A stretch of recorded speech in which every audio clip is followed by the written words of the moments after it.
I'd like to take a few moments to chat about our Imperial Stout finish, craft and cask.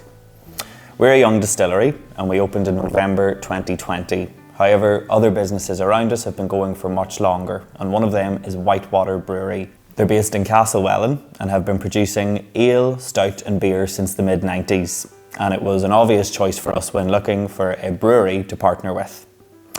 The stout finish is different from our other SKUs for a number of reasons.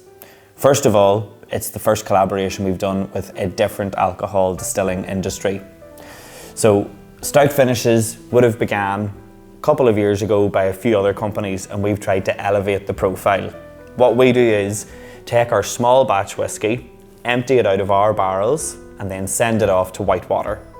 They will then mature their Imperial Stout in it for 3 months. And this is where it gets interesting because the alcohol actually has an uptake.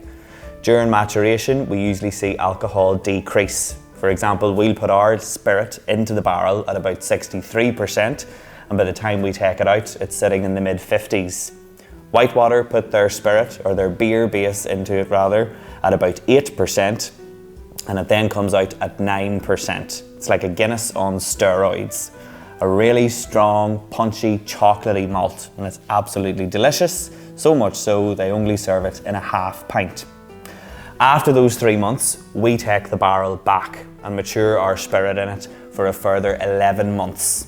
So this is an elevation of an experiment that we had done a couple of years ago when we had just opened. The first release of the stout finish was a 6-month finish. It came out at 43% and it was chill filtered. This is an 11-month finish. It's 46.4% and it's non-chill filtered. What do we mean by chill filtration? It's basically another layer of sieving the whiskey essentially before you go to bottle it. And you'll do it for consistency when you're mass producing. If I release a batch in May, I want it to look the same as the batch I release in September. With the stout finish, there's only ever 2,500 cases of it produced per year. So it can be done in one single run.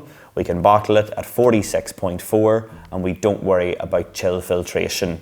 If you chill filter, you run it through a thin copper pipe and it's chilled to less than 5 degrees, and it strips out a lot of fat and impurities, but ultimately gives you a more consistent liquid.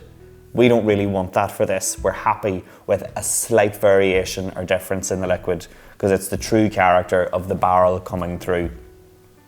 So, looking at the whiskey, you can see it has a lovely, rich, intense gold, almost caramel in its tone.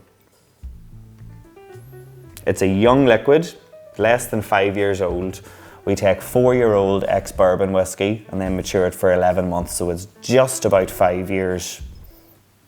On the nose, you get a lovely, intense citrus oil, a wee bit of orange coming in there,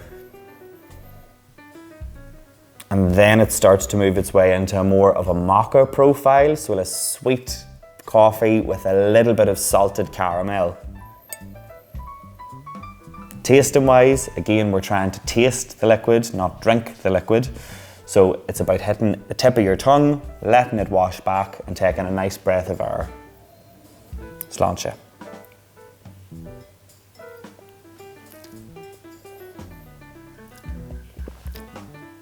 You will notice the slightly higher percentage of alcohol. Some people call it a burn. I would say it's more of a heat.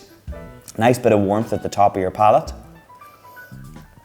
You nearly get that rich kind of chocolate orange hit at the very front, and then it makes its way into that slightly kind of mocha, again that sweet salted caramel hit, but with a very gentle spice coming in just underneath it. The combination of the heat, the coffee and the orange puts me in mind of an old fashioned, and it's actually a really good base whiskey for a couple of cocktails. I usually wouldn't pair bespoke whiskey or something that's non-chill filtered or a higher percentage into a cocktail, but this is something we've played about within the distillery, and for an old fashioned it comes out really well. Or you can just enjoy it neat. Enjoy.